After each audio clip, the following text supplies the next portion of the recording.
सुप्रभात बच्चों। कल हमने पढ़ा था 1960 के दशक की राजनीतिक घटनाओं के संदर्भ में। इस संदर्भ में इंदिरा जी की उनके ही सुरक्षा रक्षकों द्वारा हत्या किए जाने के बाद भारत की राजनीति में एक बड़ा उथल पुथल आता है। अंततः श्री राजीव गांधी प्रधानमंत्री पद की बागडोर अपने हाथ में लेते हैं और सत्ता में आते ही राजीव जी ने प्रौद्योगिकी और विज्ञान के क्षेत्र में सुधार कार्य में तेजी दिखाई। इसी समय उल्फा उग्रवादियों का भी पूर्वोत्तर में आंदोलन उग्र रूप धारण करने लग गया था। राजीव गांधी जी ने जो महत्वपूर्ण कार्य किया उनमें श्रीलंका में अल्पसंख्यक तमिल समुदाय के लोगों की समस्याओं को लेकर के पहल की। श्रीलंका में तमिल समुदाय को देश के भीतर स्वायत्तता देकर वहाँ की एकता और अखंडता को बनाए रखने के प्रस्ताव का उन्होंने समर्थन किया, परंतु इसमें उनको विशेष सफलता नहीं मिल सकी। सूचना प्रौद्योगिकी के क्षेत्र में राजीव जी का बहुत बड़ा योगदान रहा है। इसी समय बोफोर्स सौदे को लेकर के राजीव गांधी सरकार पर बड़ा आरोप लगाया गया और उससे उन्हें बड़ी बदनामी का सामना करना पड़ा।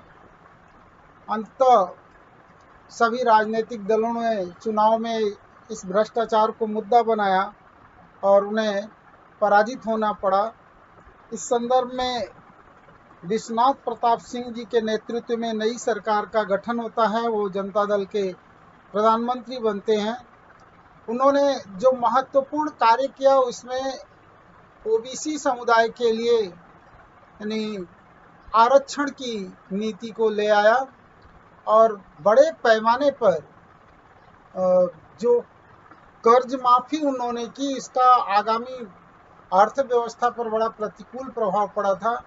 ये सरकार इनकी अल्पकालीन रही 1989 से 90 तक और अंतर्कलह के कारण ये सरकार गिरती है। इसके बाद 1991 में चुनाव प्रचार के दौरान श्रीलंका के एक उग्रवादी संगठन जिसका नेतृत्व प्रभाकरन कर रहा था, लिट्टे के उग्रवादियों ने राजीव गांधी की हत्या कर दी। 1980 के दशक के अंत में एक और बड़ी समस्या उभर कर सामने आती है और वो समस्या कश्मीर से संबंधित, जम्मू कश्मीर से संबंधित रही है। वहाँ पर जो असंतोष था काफ़ी धधकने लगा था। वहाँ चलने वाली आतंकवादी गतिविधियों का शिकार कश्मीरी पंडित बने और उन्हें निर्वासित होना पड़ा। लाखों कश्मीरी पंडितों को वहाँ से भाग जाने के लिए विवश होना पड़ा। बच्चों, 1991 के बाद जो भारत की अर्थव्यवस्था में, भारत की राजनीति में जो बदलाव आया वो बड़ा महत्वपूर्ण रहा है। लगभग अगर हम अंतर्राष्ट्रीय राजनीति में देखें तो जो शीत युद्ध की स्थिति बनी हुई थी अमेरिका के पूंजीवादी गुट और रसिया के साम्यवादी समाजवादी गुट के बीच, वो शीत युद्ध समाप्त हो जाता है और वहाँ के जो राष्ट्रपति थे उन्होंने उदारीकरण की नीति को अपनाया। भारत में पीवी नरसिम्हा राव की सरकार बनती है और नरसिम्हा राव जी ने भारत की अर्थव्यवस्था में अनेक सुधार किए, उदारीकरण की नीति को अपनाया। पर इनकी सरकार में एक बहुत बड़ा विवादित मुद्दा जो उठा था वो राम जन्मभूमि से संबंधित मुद्दा रहा।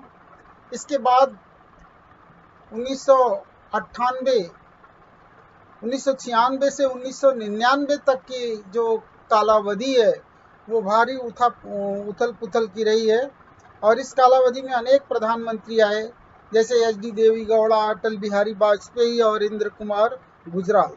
और अंत में 1999 में भारतीय जनता पार्टी के नेतृत्व में राष्ट्रीय जनतांत्रिक गठबंधन जो है वो अस्तित्व में आता है।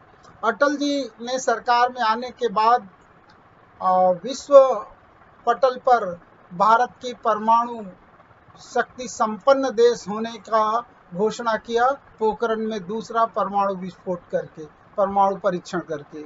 और अटल जी के ही कार्यकाल में एक बार फिर से उन्होंने कश्मीर की समस्या को सुलझाने का प्रयास तो किया, पर सफलता नहीं मिली।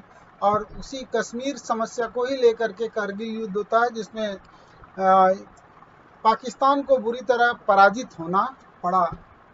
इस तरह से हम देखते हैं कि 2000 तक की कालावधि में जो भारत की अर्थव्यवस्था में बहुत सारे आते हैं बदलाव। भारतीय अर्थव्यवस्था की जो विशेषताएं रही हैं उनमें अर्थव्यवस्था का आधुनिकीकरण, आर्थिक आत्मनिर्भरता, सामाजिक न्याय और समाजवादी समाज रचना, और इस दिशा में काफ़ी प्रयास किया गया, कार्य किया गया।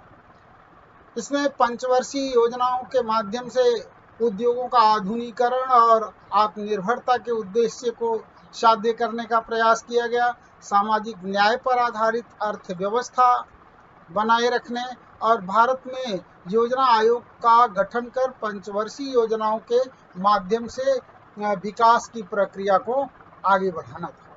बच्चों, नरसिम्हा राव की सरकार ने आर्थिक उदारीकरण की जो नीति अपनाई वो समय सापेक्ष था। एक तरफ पूरे विश्व में जो वैश्वीकरण की प्रक्रिया चल रही थी, व्यापार पर से प्रतिबंध हटा था और संपूर्ण दुनिया भर के देशों की अर्थव्यवस्था एक दूसरे से आपस में जुड़ी और एक बाजार केंद्र बना। इससे भारत को भी फायदा हुआ और भारत की अर्थव्यवस्था संपन्न हुई।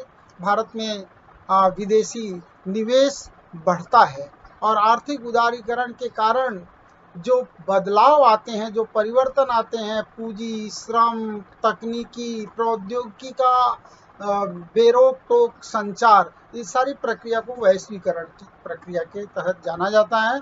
आर्थिक उदारीकरण का हमें काफ़ी फायदा मिला है। एक तरफ हमारी अर्थव्यवस्था संपन्न बनी, भारत के विदेशी निवेश में वृद्धि हुई, वैज्ञानिक क्षेत्र में प्रगति व अर्थव्यवस्था में सुधार हुआ तथा सूचना और प्रौद्योगिकी में रोजगार के नए नए अवसर आए।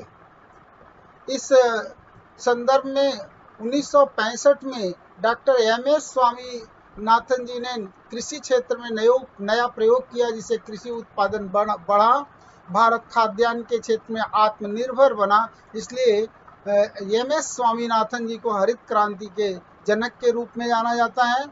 इसी दशक में डॉक्टर वर्गीस कुरियन ने दुग्ध उत्पादन के क्षेत्र में सहकारिता आंदोलन को बढ़ावा दिया, जिससे दुग्ध उत्पादन में बड़े पैमाने पर वृद्धि हुई। दुग्ध बाढ़ की योजना आई, जिसको धवल क्रांति के नाम से जाना जाता है। विज्ञान और प्रौद्योगिकी के क्षेत्र में अगर हम देखें तो डॉक्टर होमी भाभा ने परमाणु कार्यक्रम की नींव रखी, इनको हम परमाणु कार्यक्रम के जनक के रूप में जानते हैं। परमाणु ऊर्जा का उपयोग देश में बिजली और औषधि निर्माण के साथ साथ रक्षा जैसे शांतिपूर्ण उद्देश्यों के लिए किया जाए, ऐसा भारत पहले से ही मानता रहा है। अंतरिक्ष प्रौद्योगिकी के क्षेत्र में भी भारत ने इस पीरियड में उन्नति की।